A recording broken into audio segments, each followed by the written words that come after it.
Baik, perkenalkan nama saya Yusri Ardonalete dengan NIM 20120200034, kelas B, jurusan Pastoral Konseling Mahasiswa Institut Agama Negeri Kupang.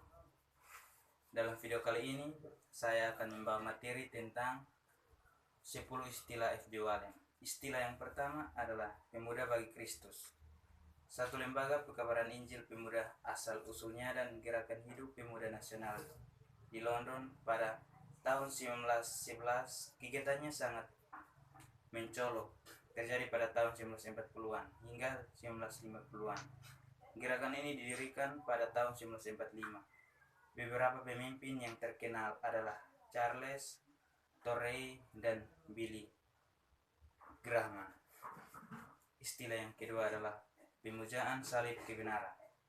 Pemujaan yang diberikan kepada salib Kristus menurut sebuah legenda dikatakan bahwa salib Yesus telah ditemukan oleh Helena, ibunda Kaisar Konstantinus di Yerusalem ketika ia membangun sebuah gereja di sekitar kuburan Yesus. Istilah yang ketiga adalah devosi. Devosi adalah penghormatan kepada Allah dengan menyerahkan diri pribadi seutuhnya kepada Allah. Dalam gereja Katolik Roma terdapat bermacam-macam devosi seperti devosi kepada sakramen Ekaristi Maria, hati Yesus, dan orang-orang kudus lainnya. Istilah yang keempat adalah devosi hati suci Yesus, suatu bentuk kesalahan yang menghormati hati Yesus sebagai simbol kasih. Bentuk devosi ini muncul pada abad ke-12 di Prancis. Tokohnya adalah Gerludia dan Margaret Maria Alacoque. Istilah yang kelima adalah desa Kristen. Desa Kristen didirikan pada abad ke-19 di Pulau Jawa oleh beberapa perhimpunan pekabaran Injil yang berkembang di wilayah Jawa. Perhimpunan para pekabar Injil Belanda mendirikan beberapa desa Kristen di Jawa Timur seperti Suwaru, Penewen, Sitarjo, Tulugangu, Sumbarejo, Sumberang. Perhimpunan pekabaran Injil Belanda mendirikan desa Kristen di Jawa Barat seperti Cinderes, Palalangon, dan Pengharapan. Istilah yang keenam adalah cawan. Kata cawan yaitu kalix yang berarti gelas cawan.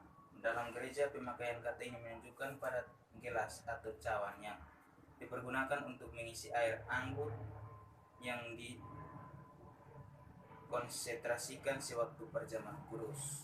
Istilah yang ketujuh yaitu doa untuk orang mati. Doa yang diucapkan untuk orang mati. Doa ini ditimbul sangat erat kaitannya dengan ajaran tentang apa penyucian praktik, didasarkan pada kepercayaan bahwa orang-orang yang telah mati masih merupakan bagian dari gereja dan keadaannya sebagai anggota tubuh mistik Kristus belum tercapai. Mereka dibantu dengan pengantaran mereka yang masih hidup. Istilah yang ke-8, digami. Digami kata ini berarti pernikahan yang kedua. Dalam gereja mula-mula, pada umumnya orang dilarang menikah lagi setelah istri yang pertama meninggal. Dalam 1 Korintus pasal 7 ayat 39, Athenagoras memandang digami sebagai sejenis persinahan atau pelacuran. Istilah yang ke-9, cium damai. Untuk saling bersalaman menjelang pelayanan Ekaristik sebagai tanda kasih dan persekutuan. Cium damai pertama kali disebut oleh Justinus Martyr pada abad ke-2 praktik. Cium damai mungkin sudah ada sejak zaman para rasul. Dalam gereja timur, cium damai dilaksanakan sebelum atau sesudah penyerahan persembahan seperti yang dianjurkan dalam Matius pasal 5 ayat 14. Dan istilah yang terakhir, demiurgos. Istilah yang dipergunakan oleh Plato dalam filsafatnya untuk menunjukkan pada pencipta alam semesta yang kelihatan. Penulis Kristen mengenakannya kepada Tuhan Allah sebagai pencipta segala sesuatu. Terima kasih, inilah hasil video saya. Terima kasih.